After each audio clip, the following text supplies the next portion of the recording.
إلى حضرة جميع المشايخ والأولياء في هذه الجزيرة وأصولهم وفروعهم أن الله يؤلي درجاتهم في الجنة. ثم إلى حضرة أرواح والدينا وأمهاتنا وجدنا وجداتنا آمنا وعماتنا وخالنا وخالاتنا ومشايخنا ومعلمينا وأهل القبور من المؤمنين والمؤمنات والمسلمين والمسلمات أن الله يغفر لهم ويرحمهم ويؤلي درجاتهم في الجنة وينفعنا من بركاتهم وكراماتهم وأسرارهم وأنوارهم بعلومهم في الدين والدنيا والآخرة. الفاتحة.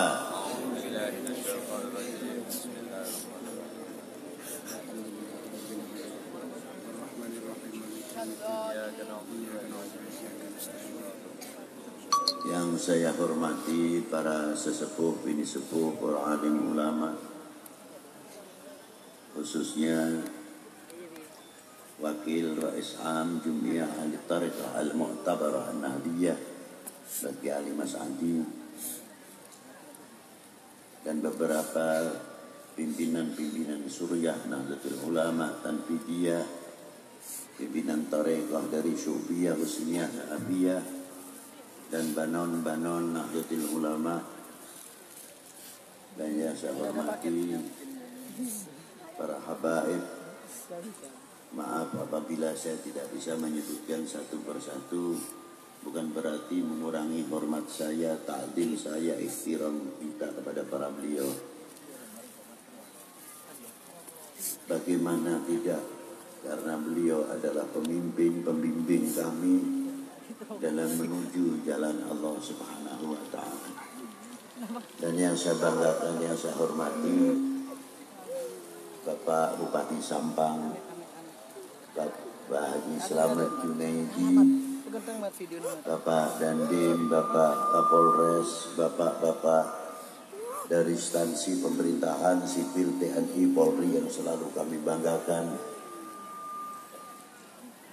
Bapak Camat, Pak Dandamil, Pak Kapolsek serta jajarannya, para tokoh, para sesepuh, khususnya di Sampang ini dan Madura pada umumnya yang selalu kami banggakan, panitia dalam rangka tabligh akbar yang ada di Sampang ini, hadirin wal hadirat rahimakumullah. Pada sore hari ini kita berkumpul bersama-sama, khususnya saya kagum generasi muda kita, anak-anak santri kita, semuanya menggunakan merah putih.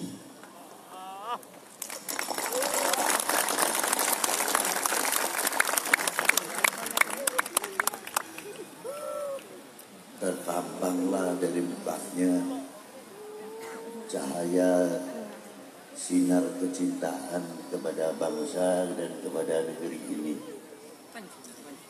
Semoga dengan kecintaan kita ini kepada Republik, kepada bangsa ini, akan menjadi contoh suri toladan untuk kita semuanya. Apalagi kita duduk bersama dari para ulama, para sesepuh, TNI, Polri, Umaro, ini menunjukkan satu kekuatan yang luar biasa apabila ini berkembang tidak di Sampang saja. Bahwa merah putih telah melekat di dada, di sisi begitu. Muslimin rahimakumullah,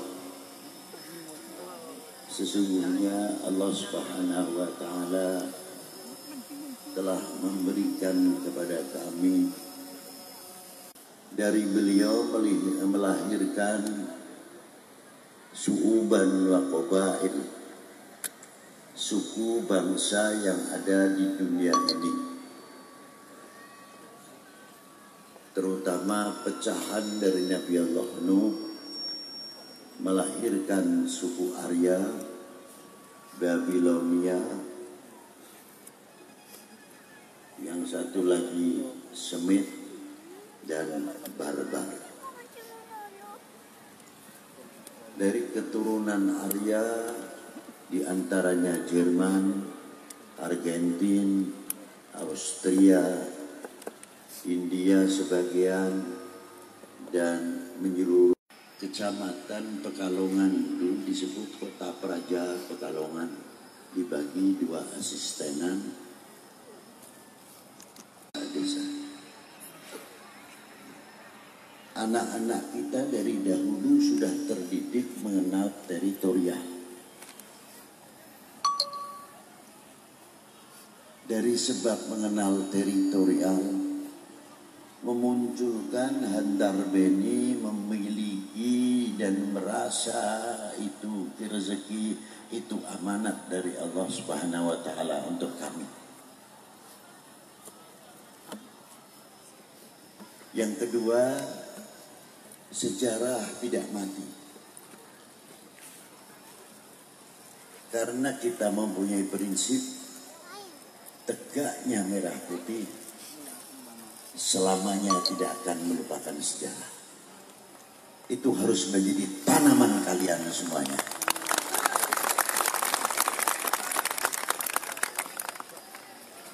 Itu diantaranya.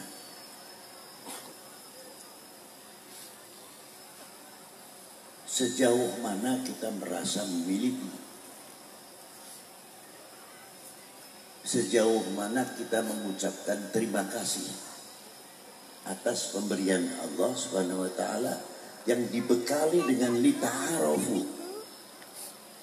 untuk saling mengenal.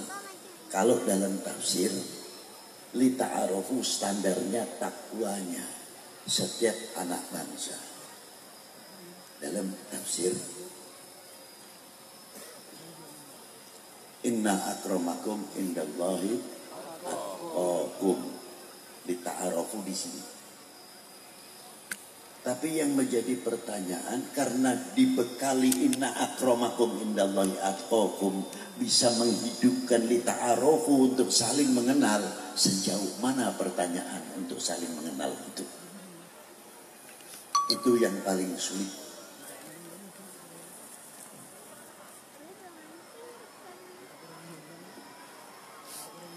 Saya beri contoh sedikit, tidak usah contoh yang ruwet-ruwet, yang sulit. Sering saya ulang karena ini contoh dari para sesepuh guru saya terutama. Ketika kita makan tersebut, di dalam doa makan, sadar atau tidak mengundang kepedulian sesama kita. Sebab di dalam doa tersebut tidak menggunakan kalimatul mufrad, kalimahnya jamak. Pendidikan dari Allah Ta'ala ini sangat luar biasa. Tinggal sejauh mana kita memahami di dalam pendidikan itu. Dari segi pendidikan akhlak, Allah Ta'ala berfirman, la taj'al du'a ar-rasul bainakum kadu'a ba'dukum ba'da. Jangan engkau memanggil sesamamu, jangan engkau memanggil kekasihku ini sebagaimana engkau memanggil sesamamu. Hebatnya yang menciptakan, memberi contoh. Padahal Allah Ta'ala kalau memanggil baginda Nabi ya Muhammad atau ya Ahmad, bebas. Tapi justru di sini pendidikan yang sangat luar biasa dalam nilai akhlak dan adab. Allah Ta'ala memulai memanggil baginda Nabi, tidak ada kalimat nidah ya Muhammad atau ya Ahmad. Cari dari mulai alif lam mim sampai terakhir. Yang ada cuma khobar. Muhammad Rasulullah walladzina ma'ahu asyiddau 'alal kuffar ruhamah bainahum. Wa Muhammadur illa rasul. Khobar. Tapi yang panggilan Allah Subhanahu wa taala langsung kepada nabi besar, ya ayyuhan nabi, ya ayyuhar rasul, ya mudaththir, ya muzammil dan lain sebagainya. Ternyata panggilan mengangkat martabat seseorang atau dirinya yang memanggil itu sendiri. Orang yang mampu menghargai dirinya pasti akan menghargai orang lain. Tapi kalau orang itu tidak bisa menghargai dirinya, mana mungkin akan bisa menghargai orang lain. Satu contoh. Dengan panggilan tersebut kita beri contoh yang ringan-ringan. Di setiap kampung itu pasti ada RT atau RW.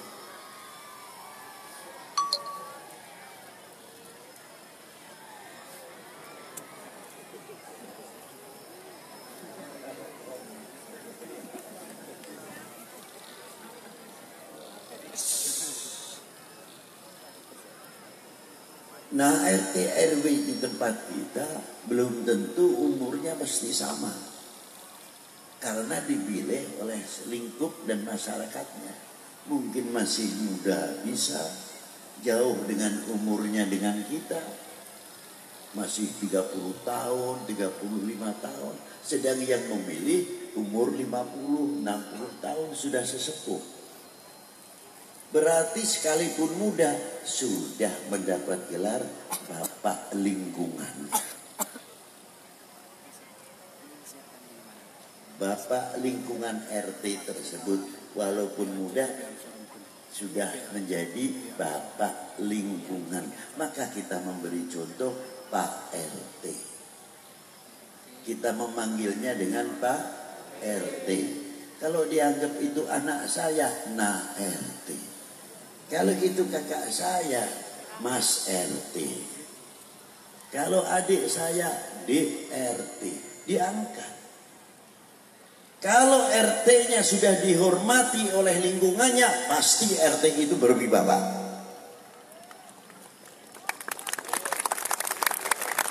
Tapi kalau RT-nya sudah tidak ada harganya, mana mungkin keamanan terjamin di daerah lingkungannya. Karena apa? RT-nya sudah downs, sudah turun. Sepele sebetulnya. Jadi kalimat panggilan itu mengangkat kewibawaan. Tapi kalau emosi kita, ego kita ikut berbicara, melihat Pak RT karena lebih muda, enak saja kita panggil TRT, mau kemana lu? Kurang memberikan contoh. Tapi Allah Ta'ala lain. Apa dikira Allah Ta'ala memanggil pada para anbiya-Nya dengan gelarnya masing-masing artinya Allah Ta'ala untung? Tidak. Rugi pun tidak. Wa huwa mausufun bikulli kamal munazzahun an kulli naqsin. Apa dikira Allah Ta'ala menciptakan alam semesta dengan isinya menambah kekamalan Allah Ta'ala? La abadan. Seandainya Allah Ta'ala tidak menciptakan, dia tidak rugi dan tidak akan mengurangi kekamalan sifatnya Allah Subhanahu wa Ta'ala.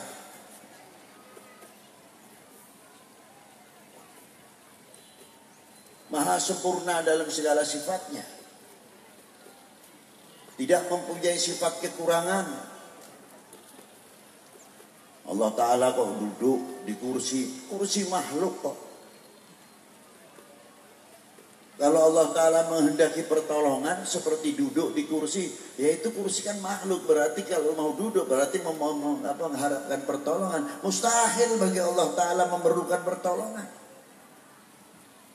Dianggap Allah Ta'ala melihat karena mempunyai mata seperti manusia. La abadan, mata itu makhluk.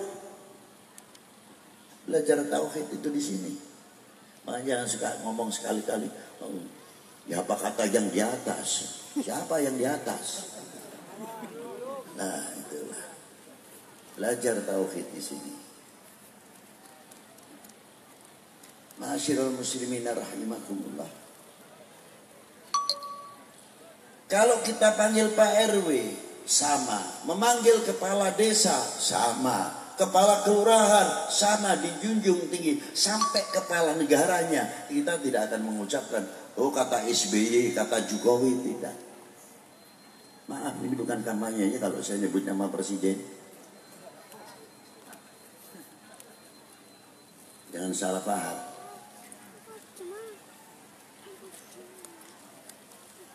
Siapapun dari Pak Presiden Soekarno sampai yang sekarang, beliau adalah orang nomor satu untuk bangsa ini. Betul tidak? Tapi jangan dianggap menyebut nomor satu dan timbulnya kampanye, belum waktunya. Ini sekarang ngomong nomor satu, ngomong bingung kita itu. Ngomong satu dianggapnya kampanye. Ya Allah, sulit amat sih. Begitu tingginya cara menghormati kepala negaranya. Bangsa lain tidak akan membuat sepele terhadap kita karena kita cinta menunjukkan kepada kepala negaranya, kepada pemerintahnya, kepada tanah airnya. Tapi kalau kita sudah merendahkan salah satu pejabat, bagaimana pejabat kita berwibawa di dalam memimpin wilayahnya atau daerahnya? Sepele kelihatannya panggilan itu. La taj'ali du'a Rasul bainakum kan du'a ba'dukum ba'dah. Simpel kelihatannya, tapi luar biasa. Nah, sekarang kita tarik lebih ke atas. Bagaimana kalau umat ini menyebut Nabi besar baginda Sayyidina Muhammad SAW? Muhammad berkata, sebentar dulu, Muhammad siapa? Muhammad Nabi. Apa sih beratnya kamu mengatakan baginda Nabi besar Sallallahu Alaihi Wasallam? Dengan kita mengangkat Nabi besar Sallallahu Alaihi Wasallam, baginda Nabi Sallallahu Alaihi Wasallam mengangkat kewibawaan dunia Islam. Kalau umat ini sudah memanggil kepada baginda Nabi Muhammad, berkata bagaimana umat ini akan berwibawa? Karena apa? Menunjukkan bahwa kita tidak bisa menghargai dirinya sendiri. Mana mungkin bisa menghargai orang lain? Betul? Terus?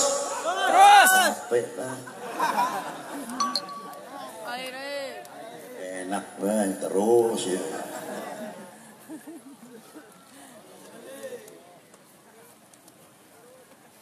Maaf ya, saya tidak tawarkan ini mau minuman.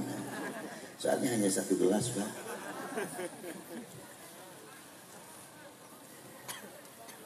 Kita lanjutkan. Ini nama panggilan.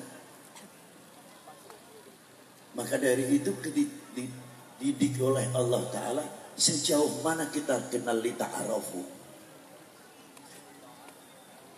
Kalau kita mengenal li ta'arafu, dunia ini aman. Karena apa? Kita saling menghargai di antara sesama bangsa itu sendiri. Tidak mungkin dunia ini akan ada pertempuran, ada peperangan, tidak ada. Karena saling menghormati di antara sesama bangsa itu sendiri. Kenal maksud li ta'arafu itu sendiri. Itu di antaranya. Dan li ta'arafu ini tidak cukup. Oh, ini hitam-hitam manis, kuning-kuning langsat. Oh, ini anak-anak Madura. Oh, kalau ini kuning-kuning sedikit, ini ada Sundanya. Oh, kalau putih hidungnya agak panjang nih, mesti keturunan Arab nih. Nah, ini panjang-panjang tapi hitam-hitam manis. Oh, India punya. Wah, ini sipit. Wah, ini Cina. Dan ini selalu begitu dah. Bukan itu li ta'arafu. Li ta'arafu sejauh mana kita mengenal Indonesia. Itu tantangannya.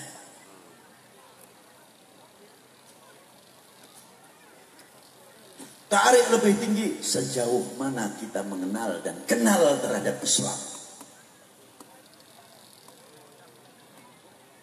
Kalau kita tahu lebih jauh mengenal al-Islam, pasti kita akan menyadari alhamdulillahirabbil alamin bahwa baginda Nabi sallallahu alaihi wasallam setelah sahabat 4 dari mulai zaman Bani Abbasiyah, Bani Umayyah, bagaimana Bani Umayyah itu reaksinya terhadap Imam Ali bin Abi Thalib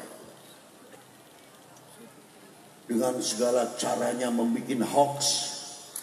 Walaupun pembunuh Sayyidina Uthman sudah dikisos, tapi jubah Sayyidina Uthman yang berlumuran darah bekasnya dan jari jemari Sayyidah Nailah selalu digelar setiap masjid, menuntut pembalasan. Kita menuntut, padahal sudah dihukum pelakunya, tapi sengaja untuk menggoyahkan. Supaya apa? Pemerintahan Imam Ali bin Abi Thalib, Khalifah Imam Ali bin Abi Thalib selalu bergoyang. Kembangkan terus hoax. Jadi kalau sekarang ada hoax tidak heran, sudah dari dulu.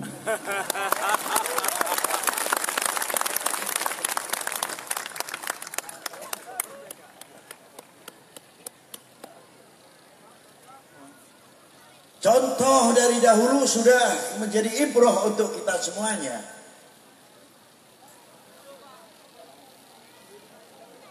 Apa itu?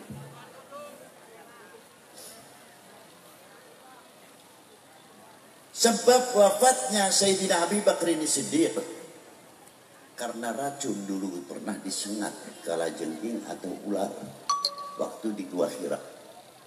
Itu masih mendekat karena doanya Rasulullah SAW. Tapi setelah mendekati ajalnya itu hanya menjadi sebab belaka untuk menuju syuhada syahid. Yang membunuh Sayyidina Umar, Abu Lu'lu' Majusiyah. Yang membunuh Sayyidina Utsman, Yahudi. Tapi anehnya yang membunuh Imam Ali bin Abi Thalib bersurban. Puasa Senin Kemis, ya mulai hafidul Quran. Ini contoh untuk kita. Jangan sampai Islam ini dihancurkan oleh Islam sendiri. Dan jangan sampai Indonesia itu dihancurkan oleh Indonesia sendiri. Wahai bangsaku yang kubanggakan, relakah negerimu terpecah belah? Hancurkan kalau tidak. Indo. Harusnya kita mempunyai kefanatikan. Udah Beb, jangan berdiri, duduk lagi Beb.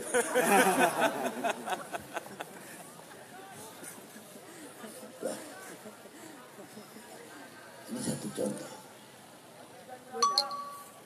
Ma'asyiral muslimin rahimakumullah. Kekuatan Bani Umayyah hanya 75 tahun selesai. Kekuatan Bani Abbas diteruskan hanya berapa ratus tahun, padahal pada waktu itu Baghdad luar biasa kekuatan militernya, kekuatan kalau sekarang mungkin kekuatan TNI-nya, kekuatan Polri-nya, sampai di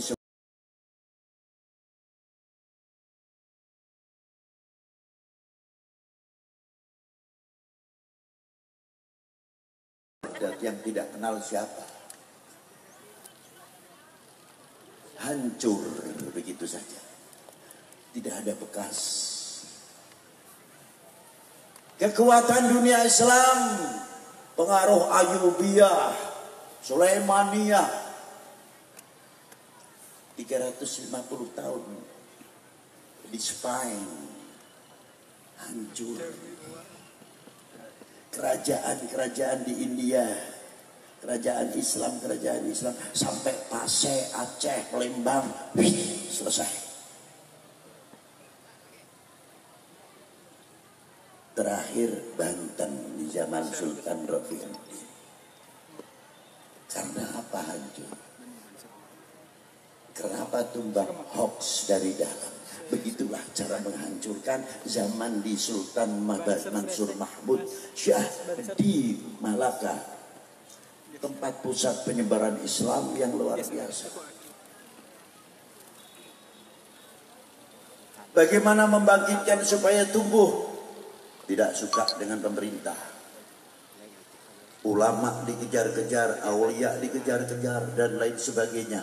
Itulah semuanya sebabnya Bani Umayyah, Bani Abbas, dan lainnya runtuh karena menjauhkan al-ulama wal aulia. Itu satu contoh.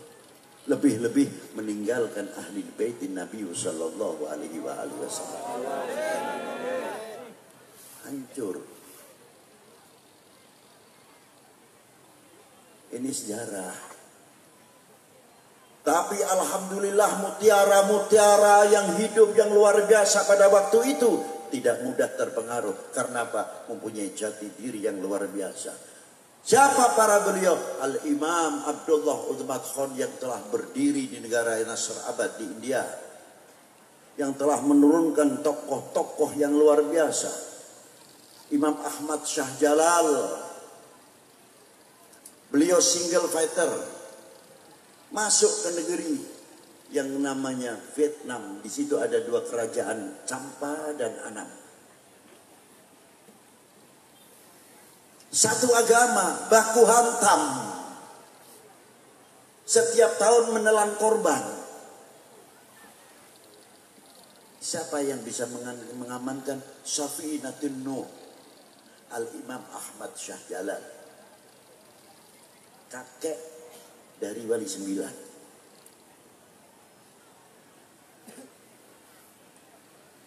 Anak muda, catat itu sejarah supaya engkau tidak ke Parmen atau ke Paten Obor.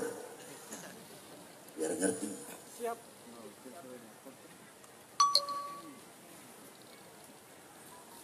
Itu. Begitu Al-Imam Ahmad Shah Jalal masuk, bisa damai, tentram, bahkan lain agama. Hebatnya dua kerajaan ini langsung menunjuk Said Ahmad bin Abdullah Uthman Khan bin Amir Abdul Malik bin Alwi Ammal Faqih bin Muhammad Sahib Marbat bin Imam Ali Khalid Qasam bin Alwi bin Muhammad bin Alwi bin Ahmad al-Muhajir bin Ubaidillah bin Ahmad al-Muhajir bin Isa an-Naki bin Muhammad al-Naki bin Ali al-Uraidi bin Ja'far al-Sadiq bin Muhammad al-Baqir bin Ali Zain al-Abidin bin Husain Sibti bin Ali bin Abi Thalib bin Fatimah Zahra al-Batul binti Rasulullah sallallahu alaihi wasallam Rasul. Dan ibu dari Al-Imam Ja'far Shadiq bin Muhammad al-Baqir, ibunya Sayyidah Farwah bintil Qasim bin Muhammad bin Abi Bakr as-Siddiq. Jadi keturunan Wali Sembilan, keturunan habaib yang ada di Indonesia ini, keturunan baginda Nabi SAW, keturunan Ali bin Abi Thalib, keturunan Abi Bakr as-Siddiq, keturunan Sayyidah Fatimah Zahra. Itu yang beliau tertanam menjadi mutiara-mutiara yang ada di Indonesia. Namun kemana sejarah-sejarah ini? Kita dahaga mencari suri tauladan untuk menjadi tuntunan bukan tontonan. Nah itu luar biasa. Coba Imam Ahmad Shah Jalal ditunjuk menjadi raja. Gelar Ahmad Shah Jalal mempunyai beberapa anak, yang terutama Al-Imam Jamaluddin Husain, anaknya 12 wali semuanya. Itulah yang anak keturunannya membentengi Pasir, Aceh, sampai ke Palembang, sampai di Jawa ini. Beliau itulah yang menjadi kita lebih kenal jauh kepada Islam. Ternyata pembawa Islam, ulama-ulama yang sejuk. Habib Lutfi pernah ditanya, Habib, lagi-lagi rombongan Wali Sembilan, lagi-lagi rombongan Wali Sembilan. Apa hebatnya, Habib? Oh, hebatnya luar biasa. Kalau Anda ingin kenal malu, sering-sering ziarah ya ke Wali Sembilan. Bukan sekadar malu, kenal malu. Apa sebabnya? Itu di Sunan Ampel ya, sering saya bawakan. Ada Ampel Dento, Ampel Suci, Ampel Gading. Di tengah kampung ada makam seorang ulama aulia, maha guru para wali sembilan. Saya paling bangga di antaranya kepada Sunan Ampel. Mempunyai anak Maulana Ibrahim Bonang bin Ahmad Rahmatillah, Ja'far Shadiq bin Ahmad Rahmatillah, juru damai luar biasa. Al-Imam Ja'far Shadiq bisa mempersatukan. Ketika kerajaan Poncowati luar biasa pengaruhnya di Kudus, agama yang berbeda, biasanya yang namanya sapi untuk agama tersebut dikeramatkan. Sedangkan Al-Imam Ja'far Shadiq pada waktu itu dia mulai berdakwah di Kudus. Bagaimana kalau kita Islam biasanya kalau Idul Adha sapi itu menjadi bagian daripada kurban. Tapi ini lain agama bagaimana, sedangkan kita awal dakwah. Imam Ja'far Shadiq bagaimana halusnya melarang kita jangan menyentuh mereka, sedangkan kita sedang berdakwah. Jangan memotong sapi. Sampai sekarang orang Kudus paling takut kalau potong sapi mesti di Jepara atau di Rembang atau di Pati. Tapi di kotanya untuk motong sapi, ampun sudah, tidak berani, takut kualat. Banyak buktinya Allah Ta'ala memberikan demikian. Sehingga dengan sebab melarang memotong sapi, al-Islam intisyarun luar biasa. Bahkan kerajaan Poncowati diberikan kepada Imam Ja'far Shadiq yang sekarang dijadikan Masjid Menara Kudus. Itu Imam Ja'far Shadiq bin Ahmad Rahmatillah. Dan turunan beliau di Sumeneb ini ada Imam Ja'far Shadiq, jangan dikira tidak. Itu satu contoh.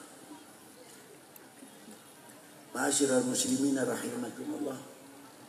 Di tengah-tengah semuanya wali sembilan, rata-rata di tengah kota tapi kampung.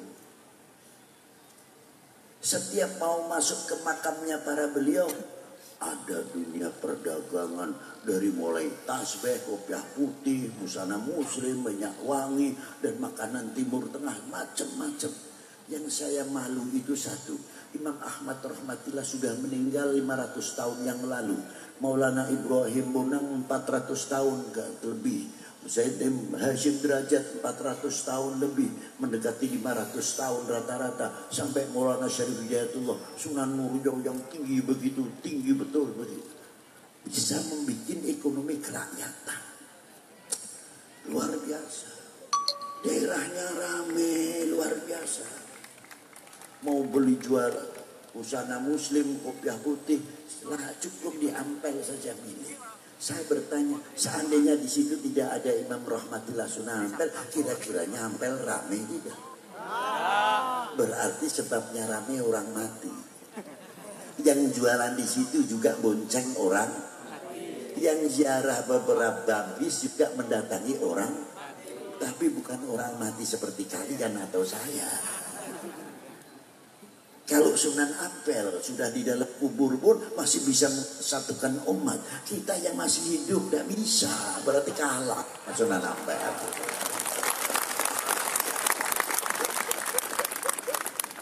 Coba orang datang ke Sunan Ampel, Salamullah ya sada minar rahman ya syakum. Yang sana datang rombongan lagi, Salamullah ya sada minar rahman ya syakum.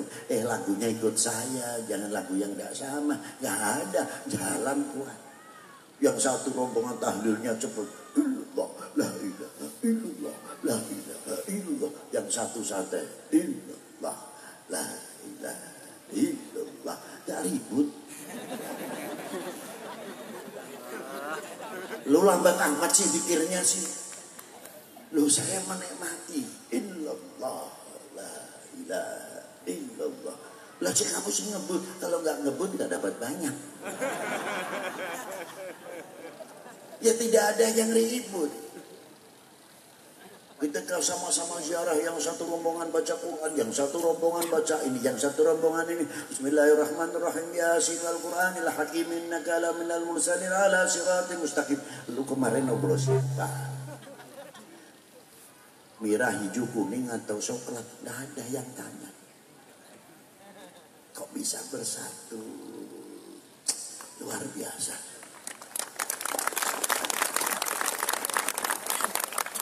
Dan itu juga Pak, seolah bapak-bapak ini pernah masuk restoran.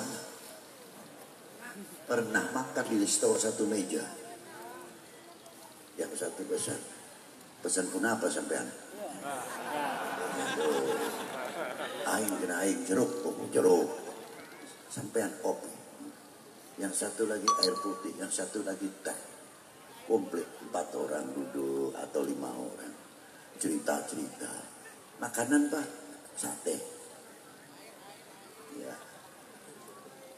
Yang satu lagi bebek dangdut juga. Ya, bebek kan sekarang ayam, ada ayam dengkek, ada ayam ini macam-macam makanan kok. Ya. Saya pesen sate, udang, sayur bening, sayur asem. Yang satu bapak gulai, yang satu rawon. Begitu hidangan datang dari ribut. Bapak umur berapa Pak? Sekarang semakin berapa sampai? Oh, kaulah pun petong polo semakin.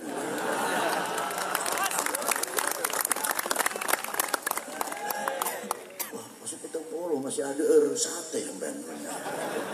Komika blunder darah tinggi. Nggak ada yang tanya blunder. Masih suka sate Pak, ya alhamdulillah. Yang satu makan apa? Udah itu kolesterol tinggi, jangan Pak, sudah umur sekian nggak ada yang ribut, makan enak. Ini yang satu gulai sama sate, yang satu lagi rawon, yang satu lagi udang, satu lagi ayam dan sebagainya. Makan hebatnya setelah selesai begitu tukang apa namanya habisnya berapa, kasirnya datang, saya uang kamu nggak laku, nah, dibayari satu orang berebut, saya saja sudah uang murah, padahal berbeda yang dimakan, hebat itu, berebut bayari, kalau tidak ada yang ribut, kamu gulai saja, kamu sate terus gak ada, kamu udang saja, berarti kalau kita ribut kalah dengan orang restoran. Duduk ya. Itu hebatnya. Jadi kita kalah sama restoran. Lah Sunan Ampel luar biasa. Sampai sekarang di dalam kuburnya Sunan Bonang, Sunan Derajat dan lain-lainnya masih luar biasa. Sampai ke Hasta Tengki. Luar biasa. Berapa kota ini, berapa pulau Madura ini dihiasi oleh pagar-pagar mutiara yang tiada ternilai harganya. Pantasnya kota ini karena penuhnya dengan para aulia ilah menjadi mercusuar percontohan untuk Indonesia khususnya. Ini Madura, pemersatu umat, pemersatu bangsa, perekat umat, perekat bangsa. Setuju? Buktikan. Terus? Capek lah.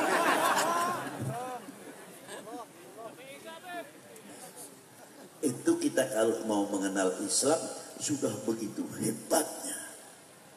Ulama-ulama persatu, kita punya contoh banyak. Tidak usah ke Timur Tengah lah, jauh amat. Di Indonesia aja dulu. Orang matinya bisa untuk contoh untuk kita. Perjuangan diteruskan oleh para beliau-beliau menjadi ulama, tokoh bangsa dan lain sebagainya. Dari sebelum Aceh sampai ke dan lain sebagainya. Berhadapan dengan Portugis, berhadapan setelah itu dengan VOC. Setelah VOC dilanjutkan oleh beberapa ulama-ulama yang menjadi syuhada pejuang-pejuang bangsa hingga berkibarnya kembali sang saka merah putih. Jasa siapa? Jasa tokoh ulama, jasa tokoh-tokoh bangsa ini yang tidak bisa kita nafikan, kita sepelekan. Betul? Betul. Dangon baby ya. Tahun 1945. Kalian kita semua ada di mana? Belum lahir. Masih jadi awang-awang ya. Ya. Setelah 947, maaf, kita ini bapak-bapak kita ini ada di mana? Hamba belum lahir. 47 masuk lagi sekutu. Kita ada di mana? Mbah Hasyim sudah andil besar dengan resolusi jihadnya. Kalian sudah andil apa? Hah? Sudah andil apa? Andil ribut yang ada. Ya Allah. Mbah Hasyim sudah mengeluarkan resolusi jihad. Mbah Ki Wahab punya lelwaton luar biasa. Bisa mempunyai kontribusi andil besar kemerdekaan bangsa ini. 51 sampai 55 kita ada di mana? Masih nak belum tak tahu kita ini. Apalagi 65. 5 sampai. Wassalam. Masih belum lahir. Tinggal ngisi kemerdekaan saja. Tinggal ngisi. Jangan bikin ruwet. Andil tidak. Punya kontribusi tidak.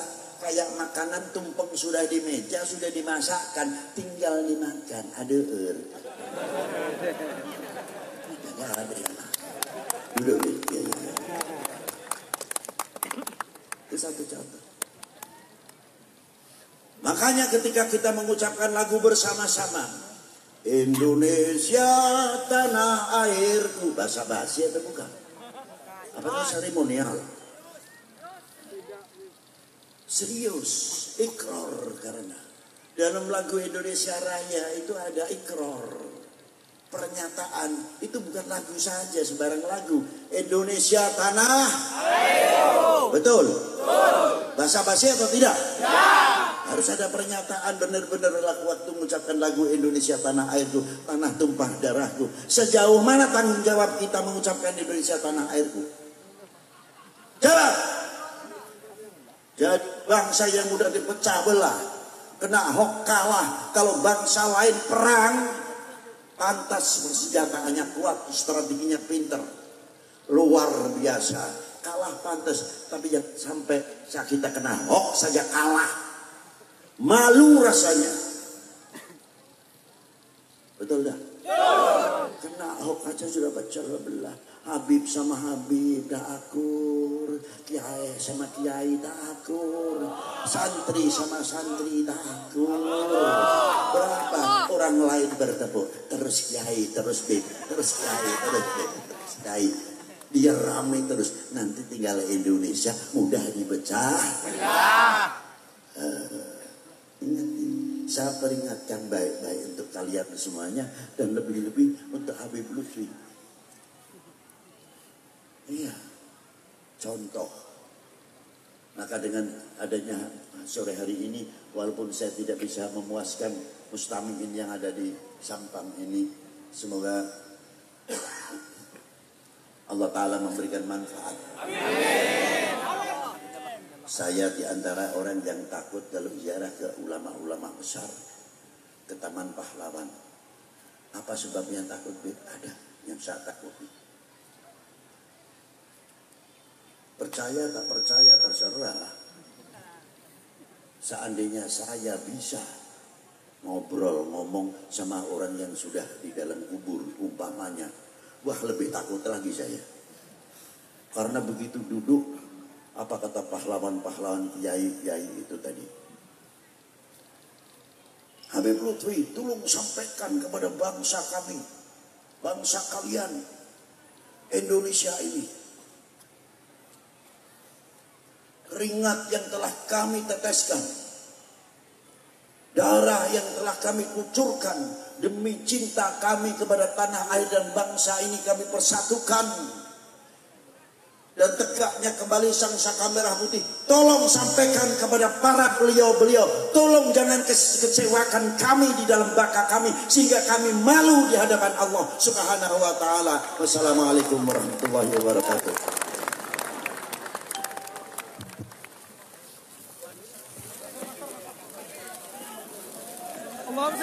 Untuk perundangan tetap duduk di tempat.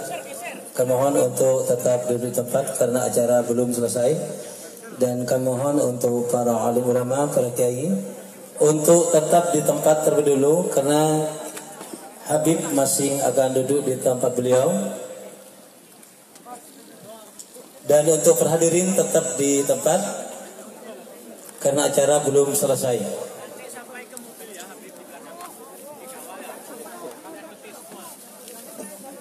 Para alim, para kiai untuk bisa tetap dulu di tempat, berikan jalan untuk Habib karena acara belum selesai.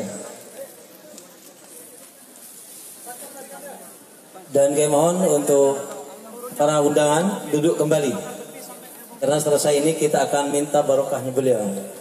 Ya.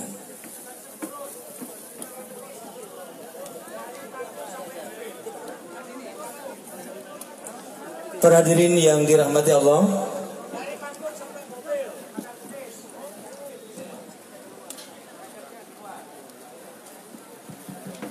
sebagai ungkapan rasa syukur kita kepada Allah Subhanahu wa taala, maka acara ini akan baca doa bersama. Dalam hal ini doa yang pertama akan dipimpin oleh Al-Mukarram Habib Lutfi bin Ali bin Yahya. Kemudian doa yang kedua akan disampaikan oleh Al-Mukarram Kiai Haji Syafiuddin Abdul Wahid. Kemudian doa yang ketiga akan disampaikan oleh Kiai Haji Muhaimin Abdul Bari. Doa keempat Kiai Haji Mutamtam Damanhuri. Doa yang kelima Kiai Haji Ahmad Ghazali. Doa yang keenam Kiai Haji Mukhlis Alawi. Kemudian doa yang ketujuh Kiai Haji Itqon Busiri. Kemudian dilanjutkan doa yang kedelapan Kiai Haji Ainur Rafiq. Dan yang terakhir adalah Ustadz Khairul Umam LC.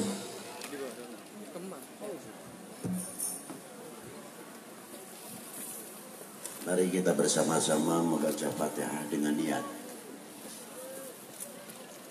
Dengan niat yang pertama, semoga ahli sunnah wal jamaah yang ada di Indonesia ini khususnya diberi kekuatan zahiran wa batinan dalam berpegang teguh ajaran-ajaran salafun as-salihin. Yang kedua, Indonesia dilindungi oleh Allah jauh dari segala bentuk perpecahan, dijauhkan dari segala fitnah, dijauhkan dari segala bala yang akan turun dari langit maupun yang akan keluar dari bumi ini. Dan semoga Indonesia diberkahi oleh Allah, berkah dalam segi keamanannya, berkah dalam pemerintahannya, barokah di dalam ekonominya, barokah di dalam dunia pertaniannya, barokah di dalam segala ilmunya, dijauhkan dari segala yang menyebabkan pecah belah sehingga tercerai berainya bangsa ini. Bisirril Fatihah.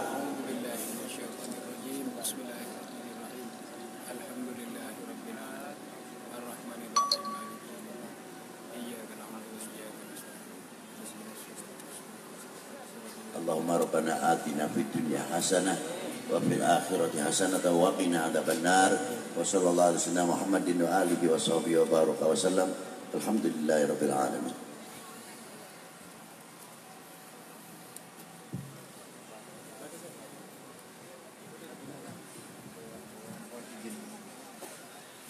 Alhamdulillahirabbil alamin. Allahumma shalli wa sallim ala sayyidina Muhammad wa ala ali sayyidina Muhammad. Allahumma inna nas'aluka min khairi ma sa'alaka minhu nabiyyuka Muhammad sallallahu alaihi wasallam wa na'udzu bika min syarri ma sta'adzaka minhu nabiyyuka Muhammad sallallahu alaihi wasallam. Allahumma inna na'udzu bika min ilmin la yanfa' wa qalbin la yasha' wa 'amalin la yurfa' wa du'a'in la yusma' bi rahmatika ya arhamar rahimin. Allahumma habbib ilaina al-iman wa zayyinhu fi qulubina wa karrih ilaina al-kufra wal fusuqa wal isyan waj'alna minal rasyidin. Allahumma ij'al wilayatana fi man khafaka wattaqaka bi rahmatika ya arhamar rahimin.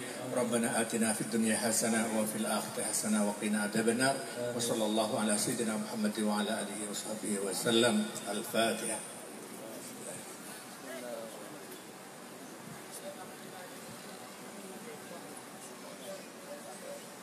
Haji Ikton Busiri. Bismillahirrahmanirrahim. Allahumma shalli ala Muhammad wa ala ali Muhammad. Allahumma arinal haqqa haqqan warzuqna ittiba'ahu wa arinal batila batilan warzuqna ijtinabah. Rabbana dhalamna anfusana wa in lam taghfir wa tarhamna lanakunanna khasirin. Rabbana atina fid dunya hasanah wa fil akhirati hasanah wa qina adzabannar. Da'wahum subhanaka Allahumma wa tahiyyatuhum fiha salam wa akhiru da'wahum alhamdulillahi rabbil alamin.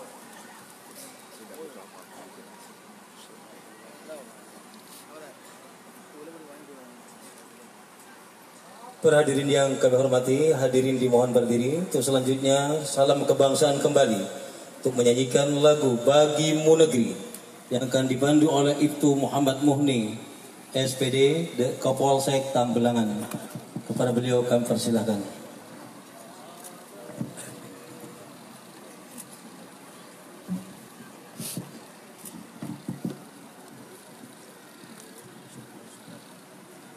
Marilah bersama-sama menyanyikan lagu Padamu Negeri.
Para hadirin yang kami hormati, selanjutnya adalah foto bersama menandai berakhirnya kegiatan ini, dan kami selaku pembawa acara mohon maaf apabila hal yang tidak berkenan. Wabillahi taufiq wal hidayah. Wassalamualaikum warahmatullahi wabarakatuh.